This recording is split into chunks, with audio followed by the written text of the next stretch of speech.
Hello friends, नमस्कार, good evening. कैसे हैं आप सभी? होप आप सभी बहुत अच्छे होंगे। मैं भी बहुत अच्छी हूँ। मेरी वॉइस अब ठीक हो गई है, ठीक हो रही है।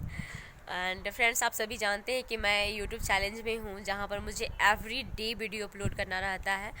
और ये चैलेंज मेरा 31 दिसंबर तक चलेगा। बट मैं इधर कंटिन्यू 10-12 दिन से वीडियो अपलोड नहीं कर रही हूँ, क्योंकि मेरी वॉइस थोड़ा सा ठीक नहीं थी। Now I am well, I am good. तो मैं आज सोची कि चलो एक वीडियो अपलोड किया जाए, एक स्टोरी अपलोड किया जाए। तो आज मैं एक स्टोरी सुनाऊंगी आप लोगों को। और ये स्टोरी है, एक गांव में एक लड़का रहता है, और वो लड़का बहुत भोला भाला सीधा साधा रहता है। बट वो एक नंबर का लेजी होता, बहुत आलसी होता है। वो कोई काम नहीं करना चाहता, बट उसे भूख इतनी लगती है, उसे 3 टाइम का भरपेट खाना चाहिए। बट काम करने से कतराता है, वो भागता है काम करने से, क्योंकि वो घर में रहता है। इस वजह से उसे काम करने के लिए फोर्स किया जाता है कि काम करो, ये काम करो, वो काम करो, जो उसे बिल्कुल भी पसंद नहीं रहता है। एक दिन उसे पता चलता है कि बगल में एक आश्रम है, जिस आश्रम में काम करने की कोई टेंशन नहीं, बट खाना 3 टाइम मिलता है, भर भर पेट। ये बहुत खुश हो जाता है, सोचता है कि अब मुझे बाबा बनना है, साधु संत बनना है, और कम से कम खाना तो भरपेट मिलेगा और कोई काम करने के लिए फोर्स भी नहीं करेगा। वो घर से निकल जाता है, चला जाता है आश्रम में। जब वो आश्रम में जाता है तो 3 टाइम खाना उसे मिलता है, काम की कोई टेंशन नहीं रहती, बहुत खुश रहता है। एक दिन नाश्ता का टाइम हुआ, उसे नाश्ता नहीं मिला। तो सोचता कोई बात नहीं, नाश्ता नहीं मिला, लंच का टाइम आएगा, लंच मिलेगा। लंच का टाइम हुआ, उसे लंच भी नहीं मिला। वो वेट किया थोड़ा देर तक, फिर वो वहाँ से गया। जो मेन गुरु होते, मेन संत रहते हैं उस आश्रम में, उनके पास गया और बोला, महंत जी, मुझे बहुत जोर की भूख लगी, क्या बात है, आज नाश्ता भी नहीं मिला, आज खाना भी नहीं मिला। तो गुरुजी कहते, आज एकादशी है और एकादशी के दिन खाना नहीं बनता, हम सभी फास्टिंग करते हैं, तो तुम्हें भी फास्टिंग करना पड़ेगा।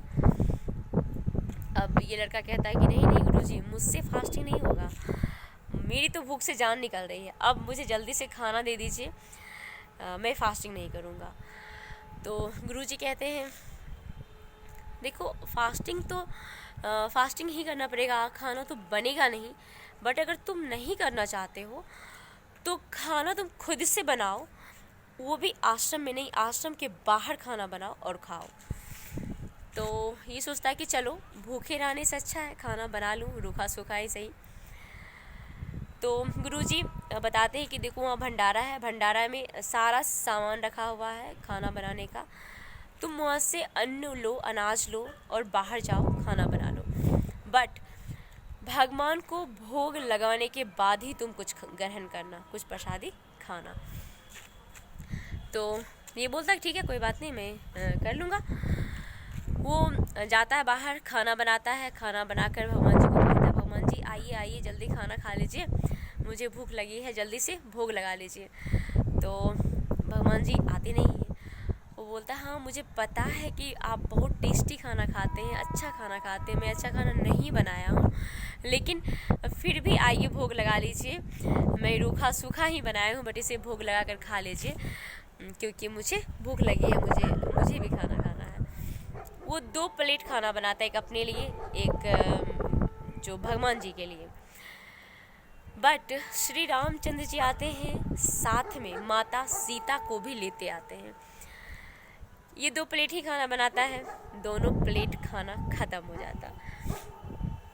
और जब रामचंद्र जी जाने लगते हैं तो ये कहता है, भगवान जी मैं बहुत खुश हूँ क्योंकि मुझे आपके दर्शन हुए, कोई बात नहीं, आज मुझे खाना नहीं मिला तो, बट आप आए, मुझे बहुत अच्छा लगा। और भगवान जी भी बहुत खुश होते हैं, क्योंकि वो इतने दिल से बुलाता है, इतना दिल का वो भोला होता है कि भगवान जी को उतरना पड़ता है धरती पे उसके लिए। बट जब वो ये बात कहता है कि आप नेक्स्ट टाइम जब भी आइएगा प्लीज़ बता दीजिएगा कि आप कितने लोग साथ में आ रहे हैं, तो मैं ज़्यादा खाना बना के रखूँगा। जिससे मुझे भूखा ना रहना पड़े नेक्स्ट टाइम। तो भगवान जी हंसने लगते हैं, मुस्कुराते हैं और फिर वहाँ से चले जाते हैं। धीरे धीरे फिर से टाइम बीतता है, 1 महीने बाद फिर से एकादशी आती है। सभी फास्ट में रहते हैं और ये अन्न लेकर के बाहर जाता है, बट इस बार ये ज़्यादा अन्न लेके जाता है बाहर, क्योंकि सोचता है कि भगवान जी पता नहीं फिर किसी न किसी को लेके आ ही जाएंगे, इससे अच्छा है कि मैं 4-5 प्लेट खाना बना लूँ। और ये 4-5 प्लेट खाना बना लेता है। खाना बनाने के बाद फिर से भगवान जी को बुलाता है, भगवान जी आइए भोग लगा लीजिए, आइए भोग लगा लीजिए। और इस बार भगवान जी अकेले नहीं आते, इस बार भगवान जी पूरी फैमिली के साथ आते हैं। रामचंद्र जी, सीता माता, हनुमान जी, शत्रुघ्न, भरत सभी साथ आते हैं और फिर सभी भोग लगाते हैं और सारा भोग ख़त्म हो जाता है। इस बार भी उसके लिए खाना नहीं बचता, तो भी ये खुश रहता है क्योंकि वो पूरे भगवान जी की फैमिली से मिलता है। अब भगवान जी खाना खाते हैं, खुश होते हैं इसका खाना खा करके, तो बहुत ही खुश रहता है। तीसरा एकादशी आती है और तीसरी बार ये बहुत सारा अन्न लेके जाता है। बोलता है गुरुजी ज़्यादा अन्न दे दो, क्योंकि भगवान जी कोई ठीक नहीं है, बहुत सारे लोगों के साथ आ जाएंगे। तो महंत जी सोचते हैं कहीं ये पागल तो नहीं हो गया, क्या बात कर रहा है। वो अन्न दे देते हैं, फिर उसके पीछे पीछे जाते हैं, कहीं सोचते हैं कि कहीं ये बाहर जाके अन्न बेचता तो नहीं है अनाज को। महंत जी पीछे पीछे, वो लड़का आगे जाता है और वहाँ पे इस बार वो क्या करता, खाना नहीं बनाता, पहले से ही चिल्लाना शुरू करता है, भगवान जी आइए भोग लगा लीजिए, खाना खा लीजिए, आइए आइए। तो ये चिल्लाते रहता है कि भगवान जी आइए भोग लगा लीजिए। और पीछे से जो महंत जी होते हैं देखते रहते हैं ये क्या कर रहा है, ये भगवान जी को बुला रहा, खाना तो बना नहीं रहा है। बट ये देखते रहते हैं पीछे से। भगवान जी आते हैं पूरी टीम के साथ, पूरी फैमिली के साथ आते हैं और ये कहता है कि भगवान जी मुझे क्षमा कर दीजिए, मैं खाना नहीं बनाया हूँ, क्योंकि मुझे पता नहीं होता कि आप कितने लोग साथ में आएंगे और हर बार खाना ख़त्म हो जाता है।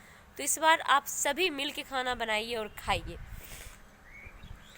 तो भगवान जी श्री रामचंद्र जी कहते ठीक है, सभी चलो मिल के बनाओ खाना, और सभी मिल के खाना बनाना शुरू करते हैं। बट महंत जी पीछे से देखते रहते हैं कि ये क्या हो रहा है, ये लड़का कुछ कर नहीं रहा है, सिर्फ यहाँ पे भगवान जी को बुला रहा है। वो जाता है उसके पास, बोलता है जो संत होते हैं, जो साधु मेन महंत होते हैं, वो कहते हैं, वो जाते हैं उस लड़के के पास, कहते हैं कि तुम कुछ खाना तो बना नहीं रहे हो और भगवान जी को बुला रहे हो, बनाओ खाना पहले उसके बाद बुलाना। वो लड़का बोलता है कि गुरुजी आप देख नहीं रहे हैं, भगवान जी आ चुके हैं और सभी इधर खाना बना रहे हैं। तो महंत जी शॉक हो जाते हैं, बोलते हैं क्या बोल रहा है, भगवान जी कहाँ, भगवान जी आ रहे हैं, मुझे तो नहीं दिखाई दे रहे कहीं पर। तो जो वो लड़का होता बोलता है कि भगवान जी तो यहाँ खाना बना रहे हैं, देखिए आप। तो अब ये सोचता है ये क्या हो गया, मैं तो भगवान जी को देख रहा हूँ, महंत जी क्यों कहते हैं कि मैं नहीं देख रहा। तो वही बोलता है कि भगवान जी प्लीज़ महंत जी को भी दर्शन दीजिए, मुझे ये पागल समझ रहे हैं और मुझे दर्शन दिए तो महंत जी को भी दीजिए। और महंत जी को ना तब बिलीव होता है कि ज़रूर भगवान जी आए हुए हैं। वो माफ़ी मांगने लगते हैं, बोलते हैं कि मीन्स जब मेरे शिष्य को आप दर्शन दिए, इसे दर्शन दिए तो मुझे भी दीजिए। तो भगवान जी कहते हैं, वो लड़का भगवान जी को फिर से कहता है प्लीज़ गुरु जी को भी दर्शन दीजिए। तो भगवान जी कहते हैं कि मैं उन्हें दर्शन नहीं दे सकता, मैं सिर्फ तुम्हें दर्शन दिया हूँ क्योंकि तुम दिल के बहुत अच्छे हो। तो और यही बात ये लड़का महंत जी को बोल देता है कि महंत जी भगवान जी कह रहे हैं कि तुम दिल के बहुत अच्छे हो, इसलिए मैं तुम्हें दर्शन दे रहा हूँ, मैं तुम्हारे गुरु जी को नहीं दूंगा दर्शन, भले वो कितने भी ज्ञानी क्यों ना हो। तो जो गुरु जी होते हैं वो माफ़ी मांगने लगते, कहते कि हाँ मैं तुम्हारे जैसा दिल का इतना भी साफ़ नहीं हूँ, बट मैं भगवान को मैं उन्हें दिल से मानता हूँ, तो मुझे प्लीज़ भगवान जी मुझे दर्शन दे दीजिए। तो भगवान जी गुरु जी को भी दर्शन देते हैं और स्टोरी यहीं पे ख़त्म हो जाती है। और फ्रेंड्स मोरल ऑफ स्टोरी यही है कि जब हम दिल के बहुत अच्छे होते हैं, यानी कि हमारा दिल जब साफ़ होता है किसी भी काम में, हमारे दिल में लालच, छल, कपट नाम की चीज़ अगर नहीं होती है तो हमारा सारा काम बहुत अच्छे से होता है। लोग हमारी रिस्पेक्ट करते हैं, लोग हमें दिल से समझते हैं और ऊपर वाला भी हमारा साथ हमेशा बनाए रखता है। तो ये थी हमारी आज की स्टोरी। होप आप सभी को काफ़ी अच्छा लगा होगा, काफ़ी पसंद आया होगा। तो मिलती हूँ नेक्स्ट वीडियो में नेक्स्ट स्टोरी के साथ। Thank you so much, bye bye.